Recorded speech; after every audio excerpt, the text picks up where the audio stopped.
Précédemment dans Medifact. Et ben voilà, c'est tout simplement ça, un facteur de risque. Ça veut pas dire que si vous n'avez pas le facteur de risque, vous ne pouvez pas présenter la maladie. Et à l'inverse, c'est pas parce que vous présentez le facteur de risque que vous allez forcément la développer. Si vous avez le facteur de risque, vous augmentez votre probabilité d'avoir la maladie, c'est tout. Toutes ces phrases sont vraies, mais elles décrivent pourtant des réalités très différentes. T'as vu que la pilule contraceptive est au cancer du sein, ce que l'amiante est au cancer de la plèvre? Ouais. Heureusement qu'on a le professeur Joyeux pour nous informer, parce que sinon tous les autres, c'est magouille et compagnie.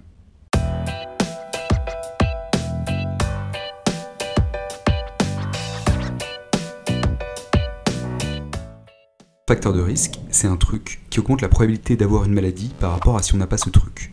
Mais ça peut augmenter cette probabilité de façon plus ou moins importante. On sait par exemple que quand on fume, on a une probabilité 10 fois supérieure de développer un cancer du poumon que quand on ne fume pas.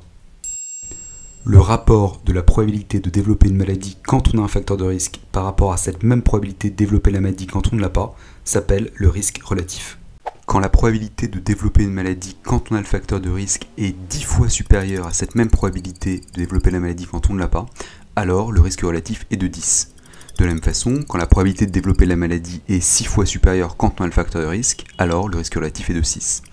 Quand cette probabilité est 1,8 fois supérieure, le risque relatif est de 1,8. Et quand cette probabilité est de 1,2 fois supérieure, alors le risque relatif est de 1,2. Un truc est un facteur de risque d'une maladie à partir du moment où le risque relatif qu'il entraîne est différent de 1.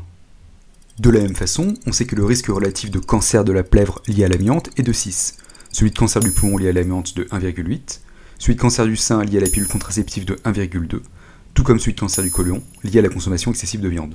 Il existe donc un risque de base de développer une maladie quand on n'a pas le facteur de risque. Les sujets qui présentent le facteur de risque et qui ont développé la maladie avaient donc de toute façon ce risque de base, auquel ils ont ajouté un surrisque lié au fait qu'ils ont le facteur de risque. Ce surrisque lié au facteur de risque est appelé augmentation relative du risque.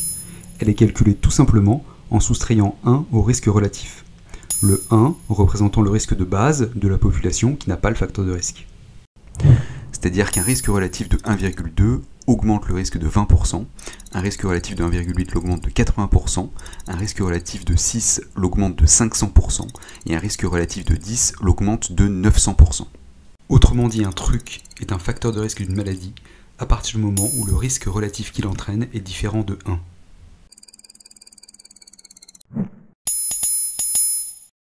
Il est donc tout à fait exact d'affirmer que l'exposition professionnelle à l'amiante est un facteur de risque de cancer de la plèvre, tout comme la pilule contraceptive est un facteur de risque de cancer du sein. Mais il est complètement faux d'affirmer que la pilule contraceptive est au cancer du sein, ce que l'amiante est au cancer de la plèvre. Car nous avons d'un côté un risque multiplié par 6, c'est-à-dire une augmentation du risque de 500%, et de l'autre un risque multiplié par 1,2, c'est-à-dire une augmentation du risque de 20%. Après le teint et le chirurgien, le professeur Joyeux revient avec 500 égale 20 dans toutes vos librairies. La prochaine fois que vous entendez une phrase du type ce truc donne telle maladie, demandez quel est le risque relatif et surtout le risque absolu. Oh docteur, je vous ai posé une question là. Si j'ai mon cancer du poumon, c'est parce que j'ai fumé? Prochainement dans Medifact.